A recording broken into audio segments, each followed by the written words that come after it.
It's so good to be back together after traveling for a couple weeks. I want to say to all of our campuses and extensions, welcome.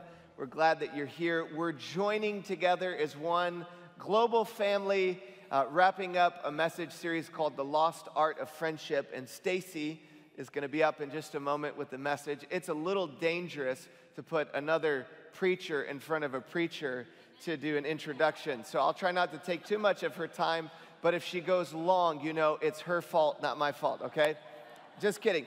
I want to give you a quick update on our trip because there's so much good that God is doing through our church all over the world, so much that we witness with our eyes that we need to celebrate it together. And I'm just overflowing with joy and expectancy of what's in front of us as a church based upon what we just experienced. Now, this trip had been on the calendar almost for a full year for us. We wanted to visit all the campuses outside the States within the first year and a half of stepping into our role. We've gotten to 3 of them. We got 2 more to get to. So it's a big commitment, but it's worth it. And so we flew to Hong Kong. As we flew to Hong Kong, we already knew when we were going there to celebrate their 10th anniversary with them, we already knew that there was a typhoon on the way. So if you've never experienced a typhoon, it's just a hurricane on the other side of the world. We knew it was coming. We're still going. We're going to, by faith, go to Hong Kong. While we're traveling there, the typhoon is approaching Hong Kong. And as we get there on Thursday night, it's just like 2 days offshore. So we gathered together on Friday night with all the leaders from the campus in Hong Kong in a conference center where they were set the next day to have a conference for 800 church leaders across Hong Kong. So Saddleback Hong Kong was hosting this conference where pastors would be encouraged and equipped. So we got together, and as we're getting together, the storm is coming towards Hong Kong. So we prayed that God would move the storm. And there were threats that the conference wouldn't happen, the 10-year anniversary wouldn't happen. But Pastor Stephen Lee, he and his wife Rosanna have been there from the beginning. As he's driving home on Friday night before the conference on Saturday, he's praying and saying, God, please answer these prayers that we've just prayed for the storm to stay offshore. And just as he's driving by the place where the church building was, there was a car that drove by with the word oneness on the license plate. I want you to see this here, which is the name of the conference that was being hosted the next day. I mean, imagine that. Of all the license plates, anybody ever seen a oneness license plate? And that was God confirming for Pastor Stephen this conference was going to happen. So that next day, all these leaders gathered together. They were encouraged and inspired, but the storm was still looming, and it was coming towards Hong Kong. Everybody went to sleep that Saturday night, ready for the 10th anniversary, and as we woke up, the storm was just off land, like a couple hundred miles, and it was about to crash into the city. The director of the conference center called Pastor Stephen and said, we've got to shut down this 10th anniversary. There's no way you can do it. And Pastor Stephen's like, we've been praying for a year for this thing. We're not shutting it down. We'll start it earlier. So he called or WhatsApped everybody at the campus and said, we're doing the service early. Come on. So people showed up and they packed out the conference center. And they had the 10th anniversary celebration with baptisms, with transformation of life.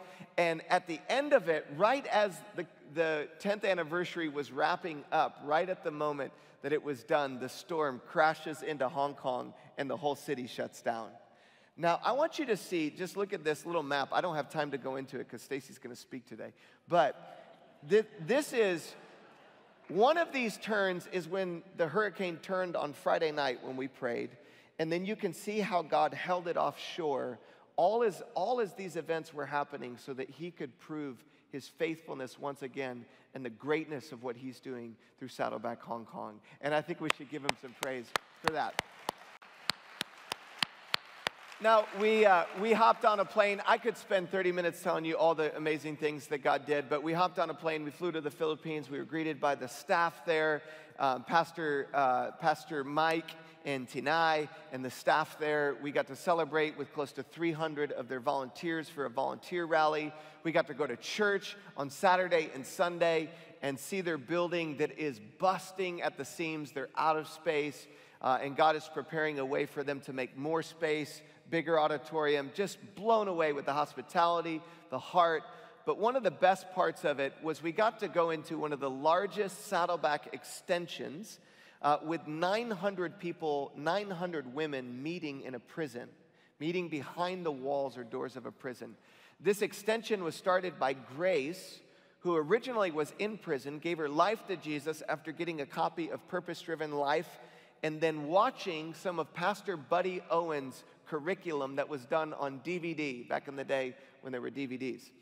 And after making a decision to follow Jesus, she reached out to Jay Cranda from our online team, started an extension. It started growing. They started baptizing people. They started a worship team inside the prison that rivals campus leadership worship teams. I mean, they're awesome.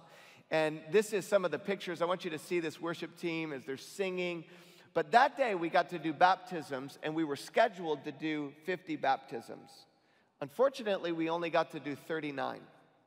Now, you might go, only 39. But the night before, we were informed, I should say Grace was informed, that the prison was going to be moving a couple dozen women to another prison, and 11 of them were scheduled to be baptized. Now, they were crying to Grace, saying, try to get this changed. If there's any way that we cannot have to be moved, we want to get baptized. And Grace immediately recognized the fact that these 11 women who were scheduled to get baptized the very next day, these 11 women were already trained as Saddleback small group hosts. And in her mind, immediately by faith, she said, God is trying to multiply the work of what he's doing here. He's sending you, so he gathered them together, and she gathered them together and said, he's sending you to another prison so that you can share his love there. And it just so happens that these women were sent to a prison in a town called Davao, which is right next to an extension that has just been started in the southern parts of the Philippines by somebody from the campus in Santa Rosa. Now, y'all, think about that for just a second. God is multiplying his church. It's like a scene from the book of Acts. So 39 women got baptized and 11 got mobilized to go start another extension for Saddleback. So all that to be said, God is doing great things. I love hearing stories of the faithfulness of our great God. He is moving and he is changing lives. And he's doing it this weekend as well as we're gathered together. And my wife, Stacy, is going to come and bring an incredible message. So let's show her some Saddleback love as she comes to wrap up our series.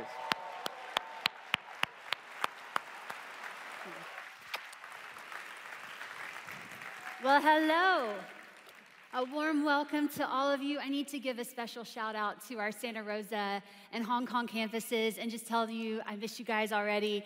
And I think I'm still digesting food that you fed me while I was there. I felt completely stuffed, like Thanksgiving level stuff for 12 days in a row. It was so much good food and hospitality. So love you guys and love to all of you joining us wherever you're joining us from. Now, I want to start off today's message with a question.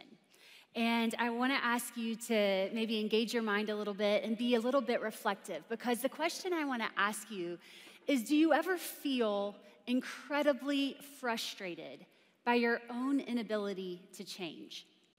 Like you've got some area of your life that you keep promising yourself you're going to do it differently, you're going to do it better, you're going to grow. Maybe it's that you want to exercise more or eat more healthy, or you're going to stop smoking, or you're going to drink less, or you're going to get better friends, or you're going to stop yelling at your kids, or whatever the thing is that you keep telling yourself you're going to grow in. But then you just end up right back where you started, and you're so frustrated with that feeling. I think that all of us, we have these areas in our life that we just keep running up against the wall, wanting to change, but just not being able to. We tend to depend on our own willpower to change, don't we? Like if I can just get motivated enough, and if I get a plan in place, and I can just work my plan. But I wonder how many of you would be honest enough to say, willpower is just not cutting it, right? There's a frustration that we feel when it comes to needing to change.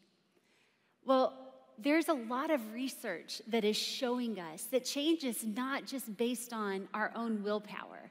It's not an individual thing that we just get to make a decision and we decide that we're going to do something differently. Change is actually a team sport. And that's what research is showing us right now, that change it's not something that we're just going to be so individualistic about, that we can just make up our mind to do this, but that change is actually a team sport, that it requires a community of people around us, which is challenging for us because we tend to approach life from an individualistic point of view. There are some cultures around the world that are more tribal, more community-focused, but I would say even globally, on the rise, there's this individualistic mindset that we are more self-sufficient than we actually are. And there's all kind of research and data that points to this. I want to share with you about one study that happened at the United States Air Force Academy. So there was a study that followed a group of cadets from their freshman year, all 4 years that they were there. And whenever cadets come into the Air Force Academy, they're put into groups called squadrons. And there's about 30 cadets in each squadron. All the squadrons are pretty much the same. They're randomly selected. And in those squadrons, the cadets do basically everything. They live life. They eat their meals, they sleep, they study, they train. Everything is done within these little family groups. They become very tight-knit.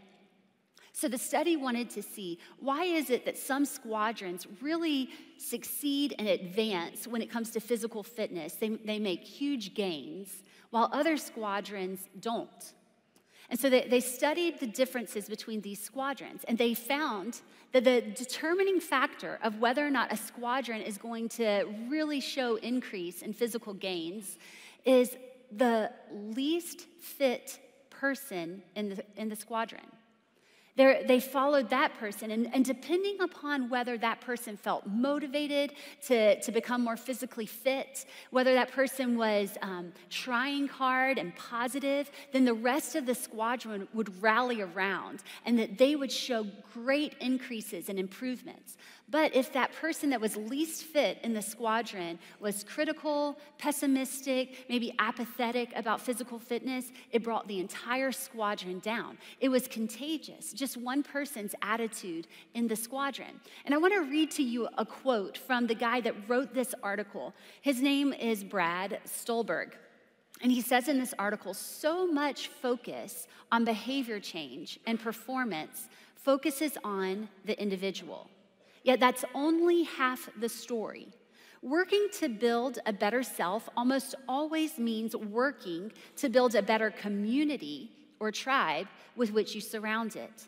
This concept holds true whether you're trying to get better at running, painting, writing, making music, parenting, coaching, and I might add for our context, growing in Christ-like character. It also holds true if you're trying to quit smoking, adhere to a healthier way of eating, or start a new exercise program. This is interesting. It's true if you are a beginner or if you're on the verge of becoming world class.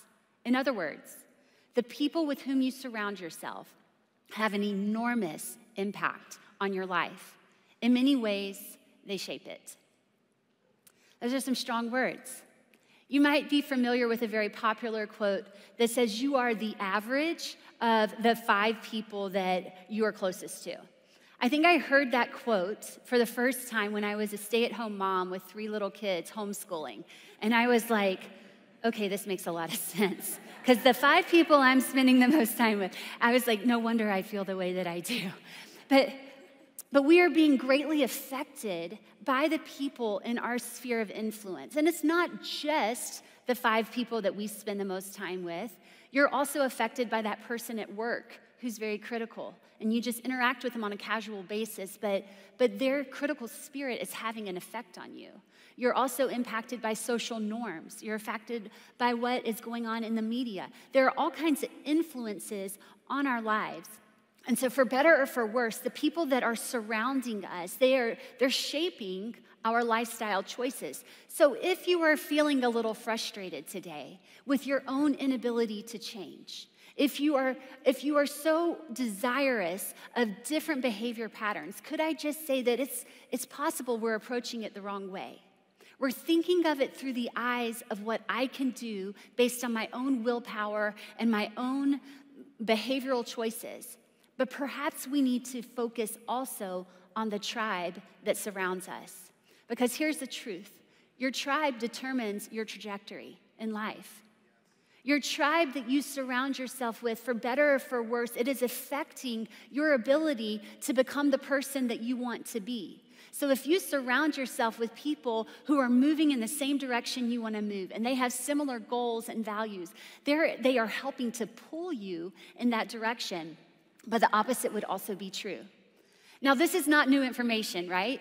Like, our mamas have all been teaching us since we were 12 years old that our friends are having a huge impact on our lives, right? Your mama taught you, my mama taught me, and I sure am trying to teach my kids the same lesson. But if you go back even further than that, 3,000 years ago, King Solomon was beating this same drum. He said that if you want to become wise, you have to walk with the wise. But a companion of fools suffers harms. That's in Proverbs 13:20. It says, he who walks with the wise grows wise, but a companion of fools suffers harm. So all this research and scientific data that sounds so smart and enlightening, it's only serving to point to what King Solomon said 3,000 years ago, that those people that you surround yourself with, they are having a dramatic effect on your life. Another way to say this is that what is in someone else can get on us. What is in somebody else can get on us. So if you have an interaction with someone and they're like really gossipy, they've got that like gossip thing going on down in their hearts, if you're not careful about it, it could jump out of them and get right on you. And then if you're not even more careful about that, what just got on you can get down in you. And if you interact with someone that has a critical spirit about them, don't think that that doesn't affect you. What's in them just got on you. And you have to make an intentional choice whether or not you're going to let it get down in you as well. What is inside of the people that we're interacting with, it splashes out and it gets on us. And so we're being influenced every day in 1,000 different ways by pop culture, by social norms, by the neighborhood that we live in, the schools that we attend, the workplace environment that we're in, and also by those 5 people that are closest to us. Those are the people that have the biggest impact on us because those are the people that we look to, that we appreciate their opinions, that whenever we're going through something hard, we're gonna ask them for advice. And I wonder if you would have a story about some bad advice that you've received in life. I bet if we just turn to each other right now, we could share some funny stories about bad advice and the wrong path that it took us on. Maybe it wouldn't be funny at all. Maybe it would actually be quite tragic. But we've all gotten some bad advice, and I want to share with you a story about some bad advice that my son received, actually. My son was 4 years old at the time, and the bad advice came from my other son, who was 6 years old at the time. And I just so that you can get a visual image of what was happening here, I want to show you a picture of them so you can picture their faces and understand the background, okay? So you see these 2 little beautiful, innocent faces. Now, one of them is going to give some bad advice to the other. Every afternoon, we did this thing called room time. And during room time, the kids would go to separate spaces for 1 hour to have just some playtime independently. So Cademan was in one part of the house, Sammy was in a different part of the house, and they were just playing. Well, unbeknownst to me, they had walkie-talkies. And so Cademan is like, Sammy, can you hear me? And Sammy's like, yes, I can hear you. And Cademan goes, Sammy, Go see if Jake can play. So Sammy's like, okay. This is bad advice, folks. Bad advice. Mom has no clue what's going on right now. Sammy is in a part of the house that had an exit door, and he did not have to come by me to leave the house. So he walks out of the house, my little 4-year-old Sammy, down the street, around the corner, across the street to Jake's house. Knocks on the door. Jake's mom opens. Hello, can Jake come and play? She looks around. No, not today, sweetie. And so Sammy says, okay. And he goes across the street, around the corner, down the street, back in the house. I never knew about it.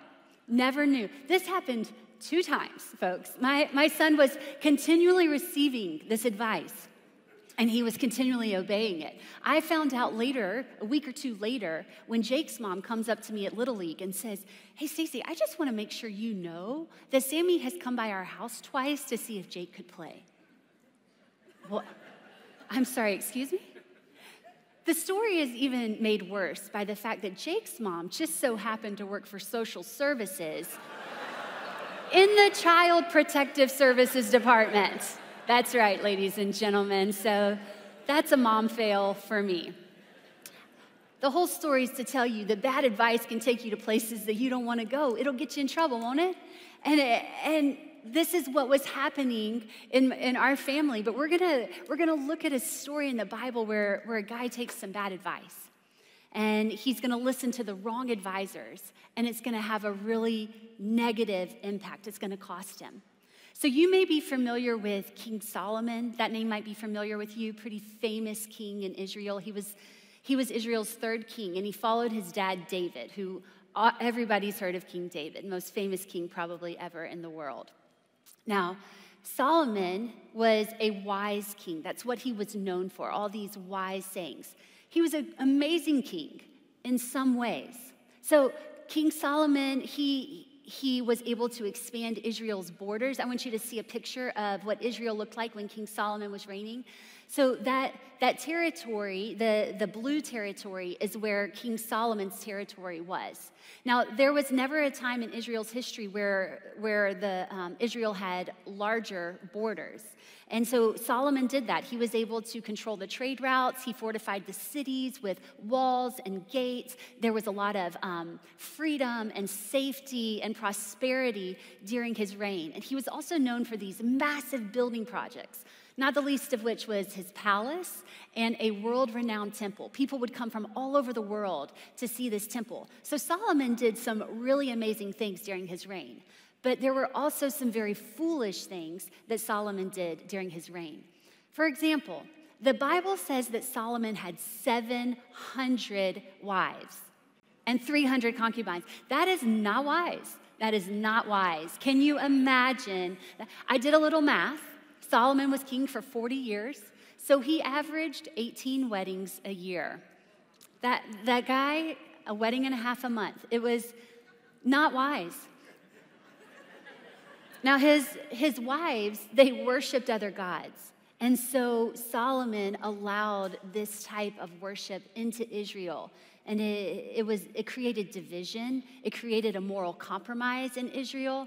And also, the other thing that was happening was, even though Solomon had done all of these amazing building projects and provided all these benefits to his people, there was a heaviness about it because the people were the one that were having to pull off all of Solomon's projects. And so there was a certain benefit that they were receiving, but there was also a burden. And the burden was beginning to outweigh the benefit. And the cost of it, they couldn't feel, it felt like it's not worth it. Have you ever had something like that? Like there is a benefit to this, but the cost of it is just not worth it. And that's what the people of Israel are starting to feel. So when Solomon is handing over his kingdom to the next king, his son, it's much more fragile than it appears on the outside. There's a lot more division in the kingdom than what it looks like from the outside world, this very unified, strong kingdom that Solomon had built. There, under the surface, there's a rumbling. And so that's where we're going to pick up the story where King Solomon has passed away, and he's passed his throne to his son, whose name is Rehoboam. And we're going to pick it up in 1 Kings chapter 12 on Coronation Day. It says, Rehoboam went to Shechem, for all Israel had gone there to make him king. Now, when Jeroboam, son of Nebat, heard this, he was still in Egypt, where he had fled from King Solomon. He returned from Egypt. Now, let's just stop there for a quick second, because we got two names, and they're confusing, because we got Rehoboam and we got Jeroboam, and they're strange names, and they rhyme, and so we need to figure out who's who. So Rehoboam was the new king. He was King David's son, fourth king of Israel. Jeroboam, the Bible says, was a man of standing. He's not related to Solomon or Rehoboam at all, even though their names unfortunately rhyme. They're unrelated. He's from a different tribe, a northern tribe. But they said that he was a man of standing, and he was a really good leader. Solomon had noticed what a great leader he was and had put him in charge of a whole workforce in Israel. Now, he became a threat to Solomon because one of the prophets prophesied over Jeroboam that he would one day be king of 10 tribes in Israel. So Solomon did not like that. So he tried to kill him. So Jeroboam fled. And so Jeroboam is a big threat to the leadership of Rehoboam. Now, when he comes back, let's pick it up in verse 3. It says, so all of Israel sent for Jeroboam. And he and the whole assembly of Israel went to this newly crowned King Rehoboam and said to him, your father put a heavy yoke on us, but now lighten the harsh labor and the heavy yoke that he put on us, and we will serve you. If you'll do this for us, we will be loyal to you. Now, King Rehoboam answered, go away for 3 days and then come back. And so the people went away. Then King Rehoboam consulted the elders. Can you circle that word, the elders, because that's significant, who had served his father, Solomon, during his lifetime. And he asked them, how would you advise me to answer these people? Now, so far, so good, right? Rehoboam gets presented with his first major decision of his reign, and he knows that it's a big deal. And so he doesn't answer hastily. He says, give me a minute. Let me talk to some advisors, and I'll get back to you. So he calls in the elders, and he says, tell me what I should do. So far, so good. And this is what they said for him to do. They said, if today you will be a servant to these people and serve them and give them a favorable answer, they will always be your servants. They will be loyal to you. Well, things take a turn for the worse in verse 8. It says, Rehoboam rejected the advice of the elders, and he consulted the young men who had grown up with him. So can you guys circle or underline that phrase, the young men who had grown up with him, and they were serving him. And he asked them, what's your advice? How should we answer these people who say to me, lighten the load that your father has put on us? So basically what has happened is Rehoboam has called his boys around him, right? Like he calls together his buddies, all of his fraternity brothers that he went to school with, and he's like, what should we do? What do you guys think? And they're like, oh, I'll tell you. I'll tell you what I think. So these young men who had grown up with him replied, let me tell you. These people have said to you, your father put a heavy yoke on us, but make our yoke lighter. Now, you tell them, my little finger is thicker than my father's waist. My father laid on you a heavy yoke, but I will make it even heavier. My father scourged you with whips, I will scourge you with scorpions. Like that is some really intense, over-the-top advice, right? Like what do you think is gonna happen if Rehoboam chooses to go with their advice? How do you think that's gonna go for him? Well, look what he does.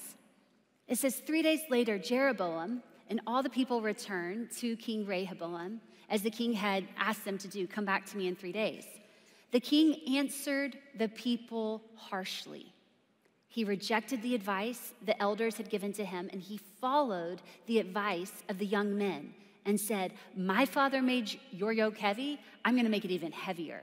My father scourged you with whips, I will scourge you with scorpions. So the king did not listen to the people. He listened to who he wanted to listen to. He was deeply influenced by the people that surrounded him, and it cost him. This one decision cost him the kingdom. Literally, from that moment on, the kingdom was divided and was never reunited. You can see on this map right here. From that decision, 10 of the tribes decided to go north, and they created the kingdom of Israel, and they were loyal to Jeroboam. Judah was the new kingdom, the southern kingdom that stayed loyal to King Rehoboam, and he only had 2 of the tribes. That happened in this decision because this guy had taken some bad advice. He had the wrong people around him. He listened to the wrong advisors. So what went wrong? Like, it's so obvious to us as we look back. And you listened to the wrong guys. You listened to your boys instead of to the elders. You took the wrong advice. And bad advice will lead us to unwanted results every time. Bad advice will lead you to places that you do not want to end up. You will think that you're on track to hit that goal or to do that thing, but if you listen to the wrong person, if you have the wrong tribe around you and you're listening to them, it will take you to a place that you do not want to be. You want to walk with the wise, or you want to grow wise, you have to walk with wise people. If you have things in your life that you want to change, areas where you want to grow, and your tribe around you, it matters. Have you ever noticed that friends start to kind of resemble one another? And never is this more obvious than when we are in high school, right? Like, I love high school students. Andy and I started out in ministry, working with student ministry. And I literally worked with student ministry all the way up until coming to Saddleback. I had a high school girls small group that I was leading. And I just love students because they're so much fun and they're hilarious and they have the potential to change the whole world. And so I love students. But one thing that makes me laugh about students, and it makes me laugh because I see it in adults too, is how the trends come through, right? So there was a while in student ministry where everyone started wearing Vans. And I don't know if you know Vans. There's going to be a picture of the Vans on the screen. But everybody for a while was showing up to student ministry in Vans. But then a little while passed, and then everybody started showing up in Air Force Ones. It was like Vans were out, Air Force Ones were in.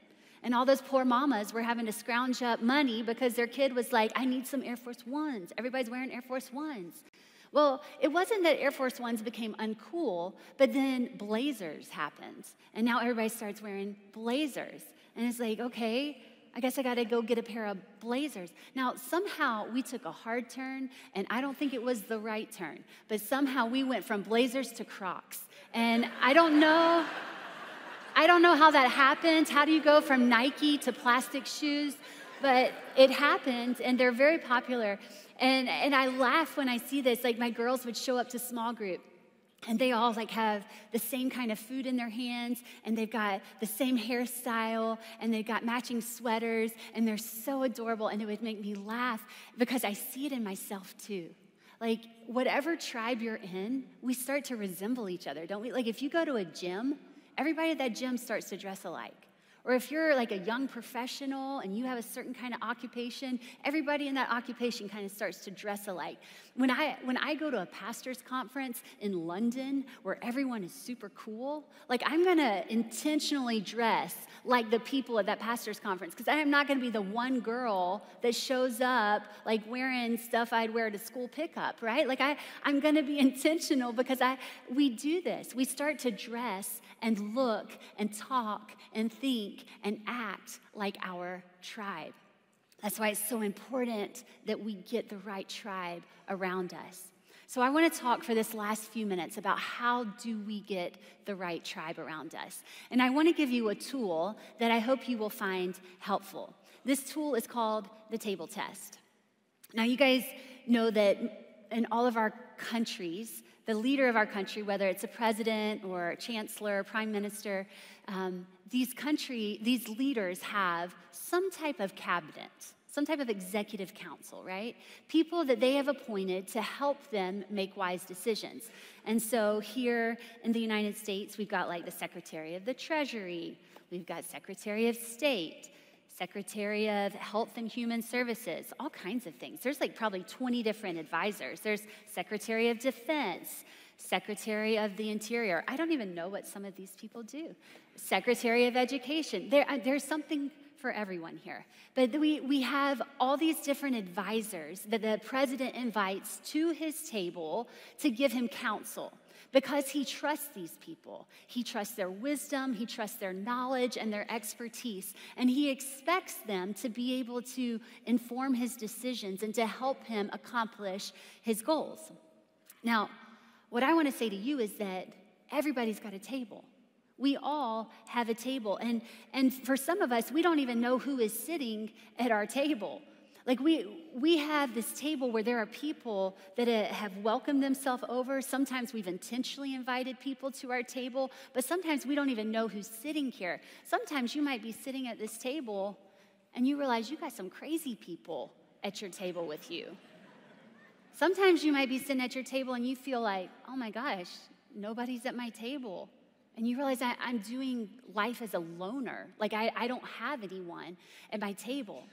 But the people that you invite to your table, they make a significant impact on us. And so what I'm hoping today is that by the time we walk out of here, that we will all become more intentional about the people that we are inviting to our table. Like some people, you guys need to invite a secretary of financial peace to join you at your table, right?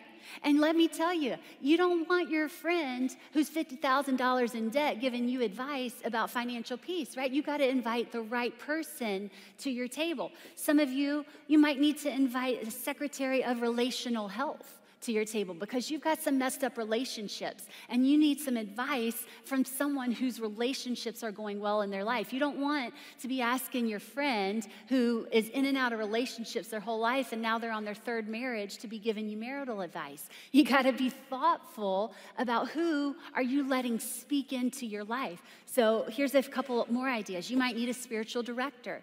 You got some goals to grow spiritually, to get more connected to God. Maybe you need a spiritual director that will invest in you.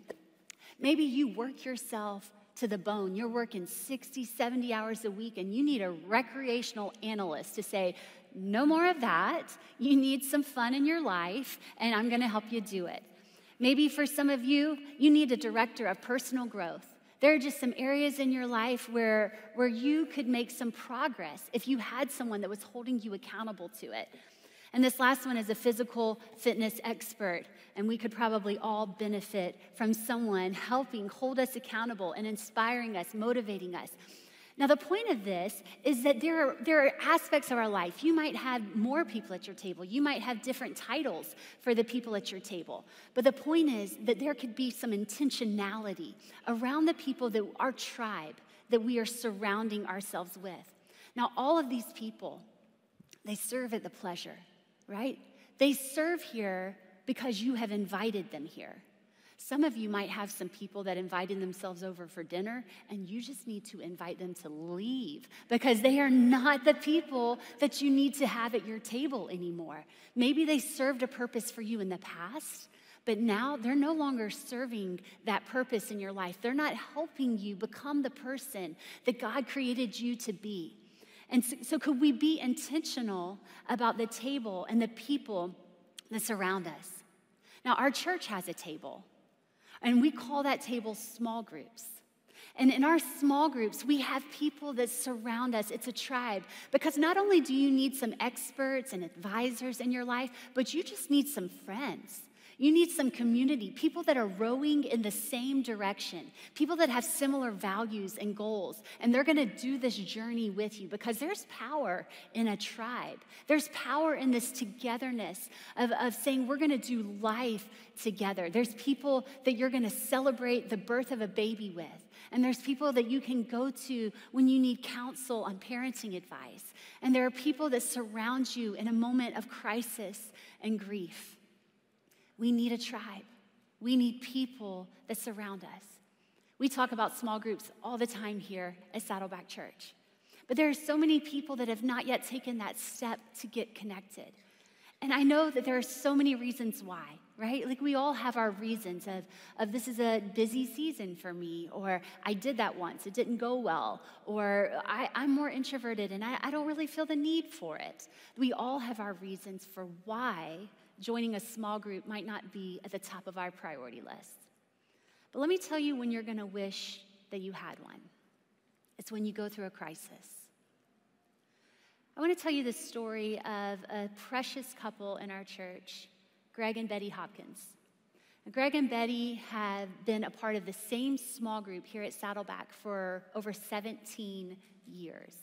These people are deeply invested in one another, not just in doing Bible studies together, but also in going camping together, going on fishing trips together. They've been international mission trips together. They have game nights. They show up for each other's special events. These are people that are deeply invested in one another's lives. They know each other at a familial level. 17 years of investment. Well, a few months ago, Greg woke up really early one morning to go fishing, as was normal for him, but he never made it out the door that day. A couple hours later, Betty woke up, and she found him there, and he was gone. And before she even had the thought to call 911, she thought, I'm going to call my small group, because they were her tribe, and they showed up for her. So she called someone in her small group, who then proceeded to call everyone else in the small group while Betty talked to 911. And within 30 minutes, one couple at a time just started showing up at Betty's house. And they surrounded her in that moment. And they said, we're not going to let you do this alone. We're going to help you make every decision. We're going to help you know what your next step is. We're going to just sit with you in this grief and in this crisis. Betty didn't stay alone for 3 weeks straight. She actually went and lived with one of her small group families. And they took care of her. They made sure that she ate. They made sure she remembered to take a shower. They made sure she got out of bed every day. And they said, we are your family. We are going to surround you. You guys, that is the beauty of a tribe. And you don't get that overnight. You don't get that. If you don't already have that in place when crisis comes, it doesn't just happen. It takes investment. It takes intentionality for us to say, I am willing to do the work now. Because it's not just the spice of life. Relationships are not just the spice of life. They are the essence.